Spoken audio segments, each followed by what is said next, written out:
spotlighting crypto today, looking at Bitcoin in particular. And we have Steve Larsen, president of Columbia Advisory Partners, here joining me now.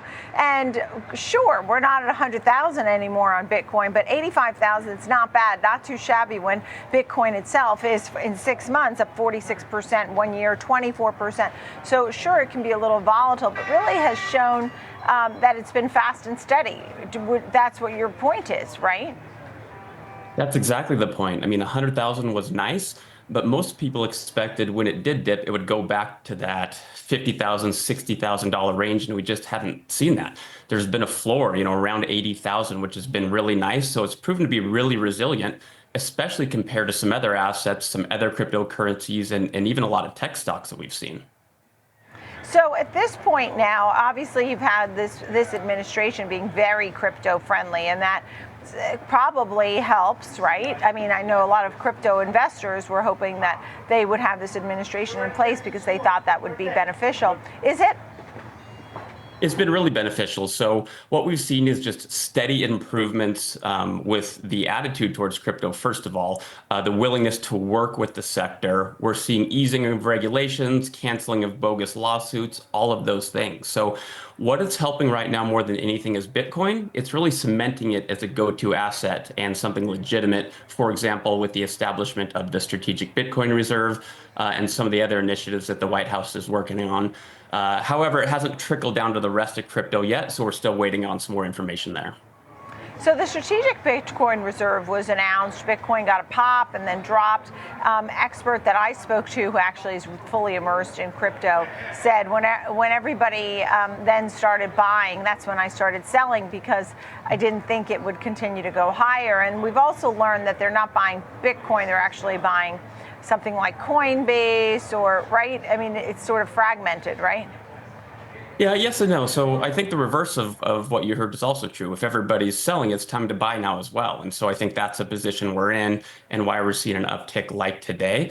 The initial announcement of the strategic reserve was interesting because they actually didn't announce plans to buy anything, at least not yet. It's simply that they're not going to sell what the government has. The goal is to consolidate everything in one place, Bitcoin and other cryptocurrencies, and hang on to them with the theory that these should be valuable assets that go up over time. And then at this point now, it sounds like you're hot on Bitcoin, but not necessarily on all of the other crypto-related things like Solana and Ethereum and all that. Is that right?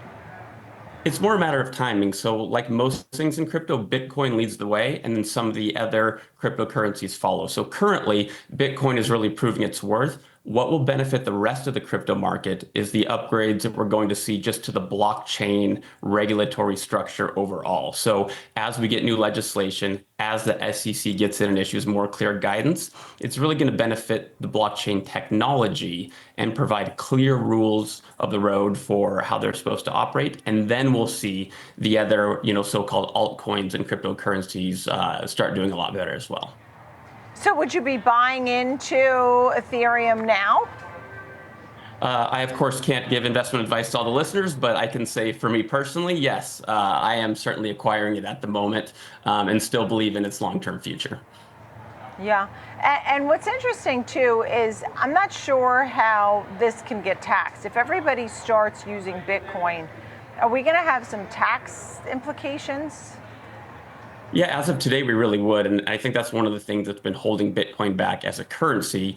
Originally, it was launched as a currency, peer-to-peer payments, et cetera. And really, it's become more akin to gold. And most people call it a digital gold because it's a little volatile to be using on payments, right? Something could cost, 20% more tomorrow than it did today based on the volatility. And then, like you said, if you're generating a tax liability for every 99-cent payment, that creates an issue as well. So there's other cryptos that are a little bit better suited for that, mainly stable coins, which are digital dollars, and we're hoping to see legislation on that shortly as well.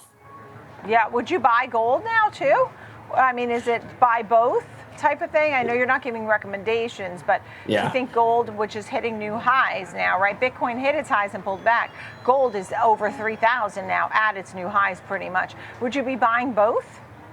That's a great question. Well, generally, you want to buy things that haven't gone up yet instead of already have. So I'd take that into consideration. But I think they're both great assets to own in times of economic uncertainty and in times of change. So it's definitely something good to consider. Myself, I'm such a crypto. I'm so in this industry that it's a little hard for me to buy physical assets. But yeah, it certainly wouldn't be a bad move.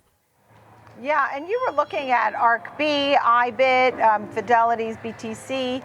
Tell me a little bit about these. Why are these important? Do you feel like they have momentum for a portfolio, maybe for a long term? Yeah, so the Bitcoin ETFs are still doing really well. They have over $35 billion in them. On just Monday, we saw about 100 and actually $275 million in inflows. So they're doing really well. And the main thing to know with those is it just makes them accessible. So buying Bitcoin directly is still a little bit daunting for a lot of consumers and a lot of investors. However, with these Bitcoin ETFs like the IBIT and like the ARC shares, you can buy them directly in your Schwab, Fidelity, Robinhood, whatever your brokerage account is. So it's still the most easy and accessible way to get some exposure to Bitcoin. And what happens to the US dollar? I'm starting to hear more and more about fiat currency and how Bitcoin is the ethical way, and all these countries, wherever you are, you should have Bitcoin. What do you think of that? Well, that's a bold statement. I think that Bitcoin as a neutral, currency as it is, or a store of value, is certainly something fantastic to do. The reason that we all like it is it can't be manipulated. At least, long term, it necessarily can't be by governments and some of the other actors.